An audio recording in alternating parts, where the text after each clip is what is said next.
Hello गाते को सानाम कोगे सागुन सेताग रेनाग सागुन जोहार। तो प्रतिदिन लेकागे तेहेन आर मिदटां भिडियो आतिं हेजना।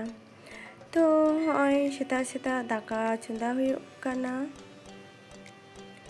तो नितो इन चावलें आरुब साफा केदा। चावले आरुब साफा काते नितो इन खांजोयेदा आर चावले खांजो परे नितो तो ताबेनी आरुबदा चेदाग से तेहेन दो इन दो ताबेन गुड़ और पाउडार आमुल तोवा मेशा काते इन जमा। तो इनका कयेक पे कुसियाग गया नोंका ताबेन गुड़ और पाउडार तोवा मेशा काते जम। तो इन दो बेस भागी गे सिबिलिया। तो ओना हतेते माझे मध्य नोआ टिफिनोग गया और नय तो गल्फते जम हुयुग काना जम दिन।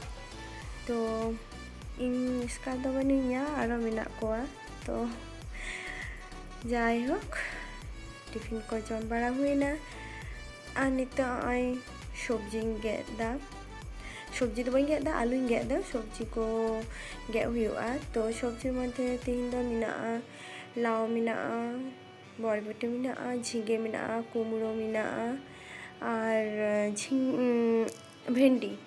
भेंडी मेना। तो जो तेहेन दो इसिन दो बांग हुयुगा तेहेन दो शुधु लाव और बरबटी मेशा काते आलू को दिए मेशा काते इसिन हुयुगा और तार साथे बिली उतु। तो नय आलू को गेद बड़ा हुई काते नितो दो इन लाव गेद इन दुरावना।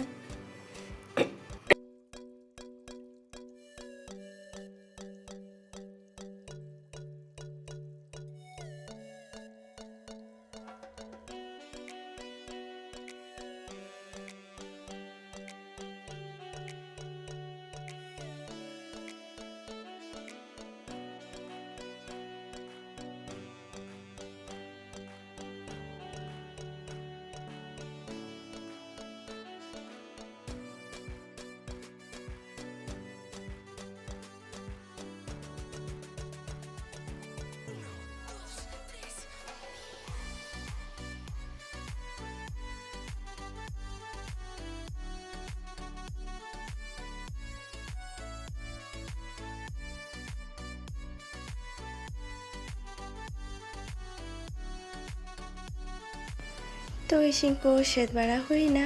तो हय बिली उतु और नाते लाव उतु। तो तेहेन दो बिली उतु और लाव उतु गे इसिन हुई काना। तो ठीक आछे टाटा।